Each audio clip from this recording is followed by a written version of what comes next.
हरिचंद फौदी जी का जो देहांत हुआ है, इस उपलक्ष्य में आपका और हमारा यहाँ पर आना हुआ है।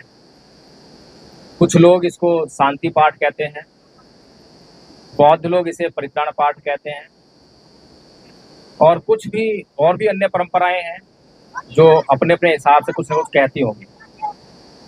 लेकिन बौद्ध धर्म में इसको परित्राण पाठ क्यों कहा जाता है? परित्राण का मतलब होता है रक्षा करना। किससे रक्षा करना? दुख से रक्षा करना।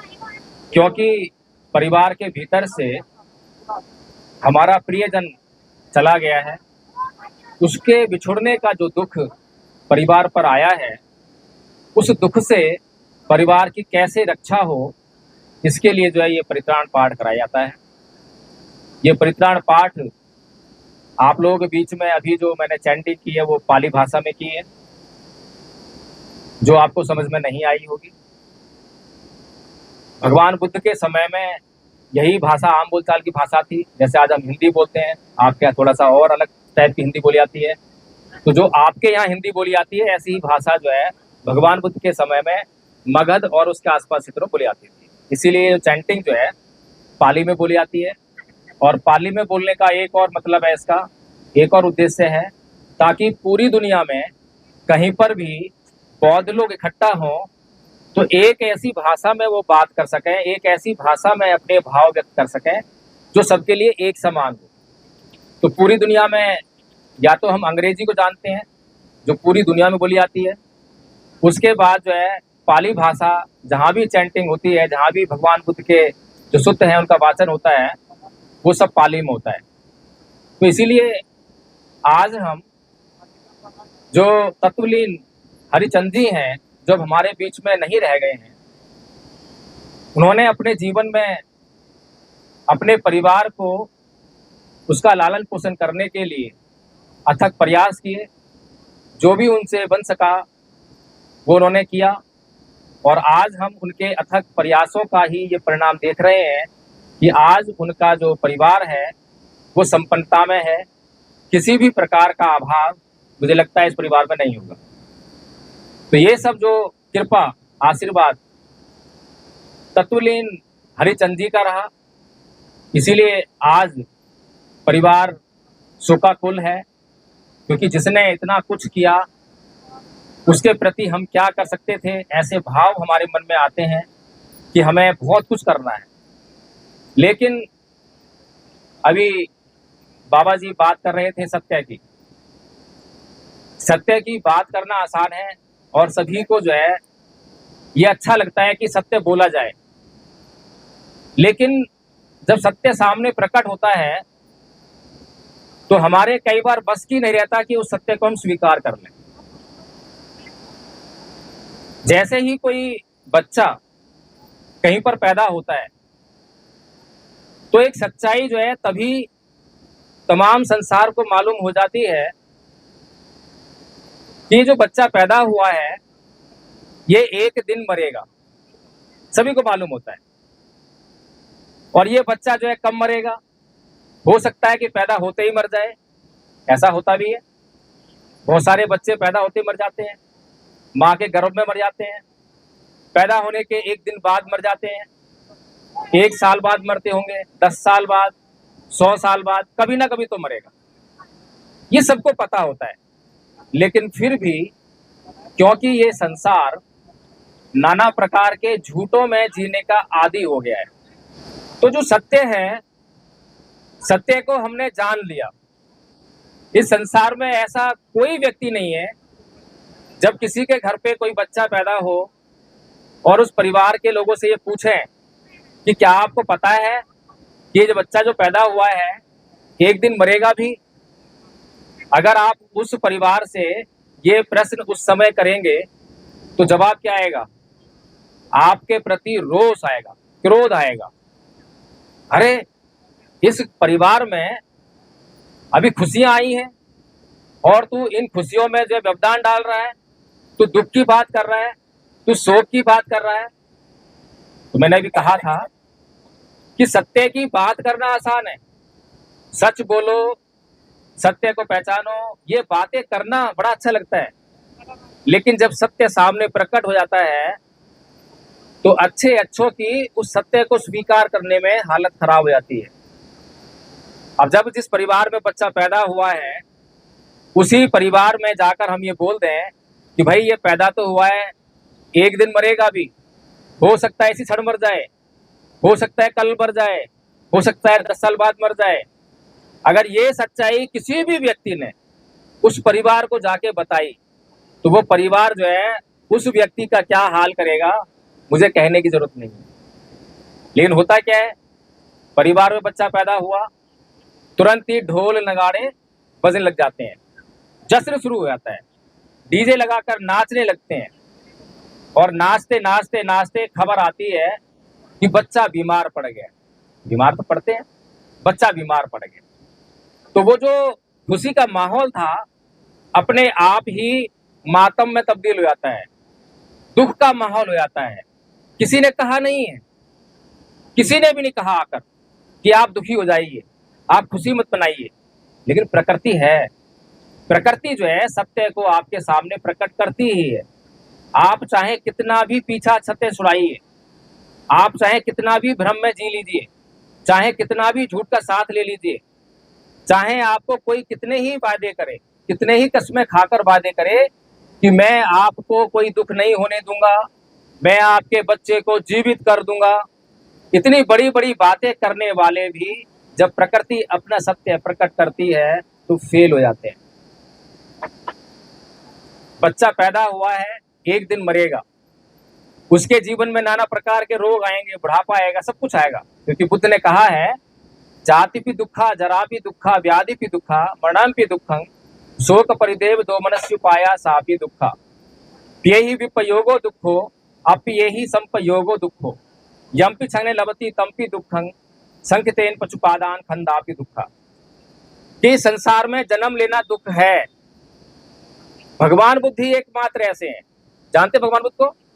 भगवान बुद्ध बैठे हैं, इस संसार को सच्चाई बताने वाले केवल भगवान बुद्ध, गारंटी से बोल रहे हैं, क्योंकि भगवान बुद्ध से लोग खोज कर रहे थे, तपस्या कर रहे थे, ऐसे सत्संग हुआ करते थे, लेकिन किस चीज की खोज हो रही थी? सुख की खोज हो रही थी। लोग सुख चाहते हैं, कोई दुखी नहीं होना चाहता, सब लोग सुख चाहते हैं, सुखी होना चाहते हैं। सब लोग जो है, किसी ने बता दिया कि स्वर्ग में सुख मिलता है, तो सब लोगों की जो दौड़ है वो स्वर्ग के लिए शुरू हो गई कि मुझे स्वर्ग पाना है। और स्वर्ग पाने के लिए लोगों ने पता नहीं क्या से क्या कर्म कर डाले, कुछ लोगों ने तो मानव बलियां तक दे डाली, पशु बलियां दे डाली, तमाम धन खर्च कर डाला, लेकिन आज तक किसी भी व्यक्ति की ये सूचना नहीं आई है संसार में कि वो अमुक व्यक्ति मरने के बाद स्वर्ग चला गया। आई है किसी सूचना? किसी सूचना आई है क्या? और चाहे कोई कितना ही कुकर्म करने वाला व्यक्ति हो, चोर हो, बलात्कारी हो, डाकू हो, हत्यारा हो, लेकिन जब वो मर जाता है तो उसके नाम के आगे क्या लगा देते हैं? क्या लगता है? स्वर्ग ही है, यानी कि सीधा स्वर्ग में चला गया। अगर चोर डाकू भी स्वर्ग में जाएंगे और अच्छे कर्म करने वाले, तप करने वाले, बहुत मेहनत करने वाले, परिश्रम से रहने वाले, सच्चाई ईमानदारी से जीवन जीने वाले अगर ये भी स्वर्ग जाएंगे तो फिर कोई जो है सच्चाई पर जीवन क्यों जिएगा? तप क्यों करेगा? परिश्रम क्यों करेगा? कोई करेगा क्या? इसीलिए ये संसार झूठ में जीने का आदि है। सबको ये पसंद है कि मेरा प्रियजन जो है कुछ भी हो स्वर्ग ही जाना चाहिए। तो इसीलिए किसी ने जब ये सुना कि इन लोगों को ये पसंद है कि इनका प्रियजन स्वर्ग ही जाना चाहिए, तो फिर वो लोगों को मूर्ख बनाने के लिए आ गया कि मैं आपके प्रियजनों को स्वर्ग भेज सकता हूँ। वो आया और उसने बोला क्योंकि हमें अपने प्रियजन को स्वर्ग भेजना है, ये हमारी इच्छा है, हमें अपनी इच्छा पूरी करनी है। और ये सूचना किसी को हो गई तो हमें मूर्ख बनाने के लिए आ गया वो, और हमारी बड़ी प्रबल इच्छा है, तो उसने कह दिया कि हाँ मैं आपके प्रियजन को स्वर्ग भेज दूंगा। तो हमने पूछा भाई क्या करना पड़ेगा? कि भाई यज्ञ करना पड़ेगा, हवन करना पड़ेगा, कितनी सामग्री लगेगी, और आपको जो है इसके लिए मुझे दान देना पड़ेगा। ऐसी बातें जब की और उसको विश्वास हो गया, उसने पूछा नहीं, जांच नहीं करी कि वो स्वर्ग वास्तव में मेरे प्रियजन को भेज सकता है या नहीं भेज सकता, लेकिन उसने उस पर विश्वास करके और जो जो उसने कहा वो करता गया। और ऐसे ही ये संसार पता नहीं कितने लंबे समय से अंधकार में जी रहा है। इसको अंधकार कहते हैं। भगवान बुद्ध कहते हैं कि ये संसार एक कारागार है। कारागार मतलब जेल है, और मनुष्य इस कारागार का कारावासी है, यानी जेल में रहने वाला। और इस कारागार में बहुत घोर अंधकार है, बहुत अंधेरा है, और मनुष्य इस अंधकार में रह रहा है। लेकिन अब इस मनुष्य को इस अंधकार में रहने की आदत पड़ गई है, और अब इसने इस अंधकार से शिकायत करना बंद कर दिया है, प्रकाश नाम की चीज भूल ही गया है। तो भगवान बुद्ध कहते हैं ये संसार को सुख के कारण, सुख के रूप में जो जो चीजें अच्छी लगती हैं उसकी तरफ ये दौड़ लगाना शुरू कर देता है। लेकिन सत्य प्रकट करने वाला, सत्य बताने वाला कोई भी व्यक्ति इसके सामने आए तो उसकी ये सुनता नहीं है, उसकी ये मानता नहीं है। जैसे हमने भी कहा कि अगर परिवार को, जैसे ही परिवार में बच्चा पैदा हुआ, कोई सत्य बताने वाला, सत्संग करने वाला कोई व्यक्ति आ जाए वहां पर, सच्चाई बता दे कि भाई तुम जश्न मत बनाओ, क्या बोलेगा वो कि भाई तुम जश्न मत बनाओ, हो सकता है अगले ही पल तुम्हारा बच्चा बीमार पड़ जाएगा, पड़ सकता है। अगर तुम्हारा बच्चा बीमार पड़ गया आज नहीं कल तो तुम्हें उतना ही दुख होगा। ये दुख कहाँ से आ रहा है, दुख का कारण क्या है, कभी हमने सोचा ही नहीं। क्योंकि हमें तो जब सुख मिलता है तो सुख को भोगने में लग जाते हैं। सुख सुख सुखी सुख चाहिए, दुख की किसी को चिंता नहीं है। लेकिन भगवान बुद्ध ने तो सुख की बात ही नहीं करी, दुख की बात करी। और दुख को पहले बताया कि दुख क्या है, कि जन्म लेना दुख है, रोग दुख है, यानी जो बीमारियां हैं वो दुख है, बुढ़ापा दुख है, जब हम मरते हैं तो दुख होता है, जो हमारे प्रियजन हैं जब हमसे बिछोड़ते हैं तो दुख होता है, अप्रियजन जिसे हम नहीं चाहते जब वो हमसे मिलता है तो दुख होता है। अपने जीवन में जो कुछ भी हम चाहते हैं और वो नहीं मिलता है तो हमें दुख होता है। कुल मिलाकर 5 स्कंधों से निर्मित ये शरीर दुखों का घर है। ये सच्चाई पहली बार इस संसार के सामने भगवान बुद्ध ने प्रकट की कि भाई खुशियां मत मनाओ, खुशियां मनाने से पहले ये सुन लो, ये जान लो कि जिन बातों में तुम खुशियां मना रहे हो, अगर वो बातें नहीं हुई, वो बातें नहीं रही तो तुम्हें उतना ही दुख होने वाला है। जितना प्रेम हम अपने प्रियजन से करते हैं, अपने बच्चे से करते हैं, अगर वो बच्चा नहीं रहा, उसे बीमारी हो गई, कुछ भी हुआ, तो उतना प्रेम कर रहे थे उतना ही दुख हमारे मन में व्याप्त होने लग जाएगा। भगवान बुद्ध कहते हैं कि ये संसार के लोग, इनको 2 तरह के तीर लगते हैं। 2 तरह के तीर हर मनुष्य को लगते हैं, और जितनी भी बातें हैं सब पर लगातार बराबर अप्लाई होती हैं। ऐसा नहीं है कि इस पर अप्लाई होगी, इस पर नहीं होगी। ये जो सत्य है, सत्य सब पर बराबर लागू होता है, चाहे कोई हिंदू हो, मुसलमान हो, ईसाई हो, कोई फर्क नहीं पड़ता। सत्य सबके लिए उसी प्रकार समान है जिस प्रकार से ये सूर्य सबको बराबर रोशनी और गर्मी देता है। ये जो पानी जब बरसता है तो सब पर समान रूप से बरसता है। हवा चलती है जो सबके साथ जो है समान व्यवहार करती है, इसमें कोई भेदभाव नहीं है। ये सभी जो है हिंदू देखकर, मुसलमान देखकर अपना व्यवहार नहीं करते, इनका व्यवहार हिंदू को देखकर, मुसलमान को देखकर नहीं बदलता है। इसीलिए सत्य तो एक ही होता है। सत्य को कहने का जो तरीका है वो अलग हो सकता है, लेकिन अगर वास्तव में मार्ग सही हो तो सत्य तक जब हम पहुंचेंगे तो वो एक ही होगा, एक ही जगह होगी, वो अलग अलग जगह नहीं होगी। तो कहने का मतलब ये है कि 2 प्रकार के तीर मनुष्य को लगते हैं। एक तीर जिससे ये शरीर घायल होता है, जब शरीर घायल होता है तो क्या होता है, वेदना होती है, दुख होता है, पीड़ा होती है, दर्द होता है। लेकिन दूसरा जो तीर है वो मन में लगता है, और जैसे ही मन को संकेत हुआ कि तीर लग गया है तो चाहे तीर वो पीड़ा दे रहा हो या ना दे रहा हो, उससे दर्द हो रहा हो या ना हो रहा हो, लेकिन हमें तो ऐसा अभ्यास हो गया है, बचपन से ऐसा अभ्यास किया है, जैसे ही हम तीर लगता हुआ देखें तो मन को पीड़ा होने लगती है। आपको तीर नहीं लगा लेकिन किसी और को तीर लगा तो आपके मन में उसकी जो फीलिंग है वो आने लगती है कि तीर लगा है, दर्द हो रहा होगा। इसी प्रकार से जो है दो प्रकार के तीर लगते हैं। पहला तीर जो शरीर को घायल करता है, दूसरा जो तीर है वो मन को घायल करता है, मन को दुख पहुंचाता है। तो मन में जो दुख होता है, जो बुद्धिमान लोग होते हैं, समझदार लोग होते हैं, जो सत्य को जान जाते हैं, वे लोग पहला जो तीर लगता है शरीर को लगा, उसकी पीड़ा तो सबको होगी, उससे कोई नहीं बच सकता। क्योंकि बुद्ध ने ऐसा कहा है, मोमबत्ती है, लिमिट है उसकी, हवा चलेगी तो बुझ जाएगी, या फिर खत्म हो जाएगी तो बुझ जाएगी। इसलिए ये जो तस्वीरें लगी हैं इनका अधिक महत्व नहीं है, ये केवल यहाँ पर इस बात के प्रतीक हैं कि ये जो कार्यक्रम हो रहा है ये बौद्ध धर्म के परंपरा के अनुसार हो रहा है, केवल इतना महत्व है। बाकी इससे जो है परिवार को कोई शांति मिले, उसका दुख मिटे, इसमें कोई योगदान नहीं है। परिवार का दुख जो है, ये जो सत्य है, सत्य को पहचानने के बाद, सत्य को स्वीकार करने के बाद, सत्य का व्यवहार करने के बाद हमारा दुख जो है दूर हो सकता है। इसके अलावा दुनिया की कोई ताकत नहीं है, कोई मंत्र नहीं है जो कोई मंत्र बोले और आपका दुख दूर हो जाए। आप चाहे कितना भी रोइए, कितना भी पीटिए, कितना भी चिल्लाइए, आपका जो ये दुख है ये दूर होने वाला नहीं है। क्योंकि ये दुख जो है एक दिन में आपके मन में नहीं बैठा है। जो हमारा प्रियजन हमारे बीच से गया है, वो हमने जब से उसको देखा है, जब से हमने उसके साथ में अपना जीवन जीना शुरू किया है, तब से ही उसके प्रति हमारे मन में आसक्ति पैदा हुई है, प्रेम पैदा हुआ है। तो जो प्रेम पैदा हुआ है वो आसक्ति बनी है, और वो आसक्ति ही अब हमारे दुख का कारण बन रही है। तो एक कहानी सुनाता हूँ आपको। एक बोधिसत्व थे। क्या बात है आदरणीय जी? अरे तो नहीं है, गलती आप लोगों की है। कितने लोगों को भूख लगी है जरा बताएं, कितने लोगों को भूख लगी है? हाथ खड़ा करें, भूख कितने लोगों को लगी है? किसी को नहीं लगी? फिर तो कोई समस्या ही नहीं है। चलिए, अगर भूख लगी भी हो तो उस महापुरुष को देखिए। देख रहे हैं कौन? बाबा साहेब। बाबा साहेब की वजह से आज हमें जिंदगी मिली है।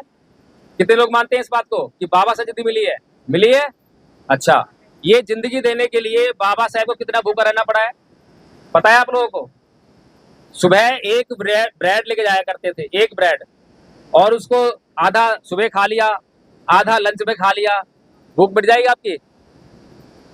ऐसे जीवन जीकर, इतना कष्ट भोग कर जब हमें ये जिंदगी जी है, तो क्या उनका मिशन पूरा करने के लिए, उनकी बातों को सुनने के लिए, वो जिसकी शरण में गए, वो जो बात कहना चाहते हैं उस बात को सुनने के लिए क्या हम थोड़ी देर जो है सब्र नहीं रह सकते? थोड़ी देर भूखा नहीं रह सकते? रह सकते नहीं रह सकते? और फिर भी अगर किसी को अगर इतनी भूख लगी हो, ना रह सके, तो बोल दें, कोई जोर जबरदस्ती यहाँ पर नहीं है। अच्छा ना लग रहा हो तो भी बोल दें, इस कार्यक्रम को तभी समाप्त कर देंगे। जोर जबरदस्ती से कोई कार्यक्रम करना जो है, आप नहीं समझेंगे उसको, जो है नहीं उसको मन में उतारेंगे। आज भी हम पीड़ा में हैं, आज भी संख्या तो हमारी ज्यादा है, लेकिन हम पीड़ा में हैं। जिनकी संख्या ज्यादा होती है तो पीड़ा कम हो जाती है। अगर यहाँ पर एक गड्ढा खोदना हो बहुत बड़ा और एक आदमी को लगा दें तो उसके लिए कितनी पीड़ा हो जाएगी, लेकिन उसी गड्ढा को खोदने के लिए 10 आदमी लगा दें तो वो पीड़ा खत्म हो जाएगी। 20 आदमी लग जाए तो बहुत कम हो जाएगी, 100 लग जाएंगे तो खत्म पीड़ा, 1 घंटे में गड्ढा खोद के तैयार। इसीलिए गुरु रविदास जी के समाज की संख्या बहुत ज्यादा है इस देश में, लेकिन वो संख्या जो है गुरु रविदास जी की वाणी से, परम पूज्य बाबा साहब डॉक्टर भीमराव अम्बेडकर के विचारों से और भगवान बुद्ध के विचारों से दूर है, और उसको दूर रखने का षड्यंत्र भी समाज में हो रहा है। इसीलिए इतनी भारी संख्या होने के बाद भी हमारे कष्ट दूर नहीं हो रहे, दुख दूर नहीं हो रहे। तो कहने का मतलब है, एक कहानी सुनाता हूँ। एक बोधिसत्व थे, उनका एक बेटा था। बेटा जो है 15-16 साल का रहा होगा।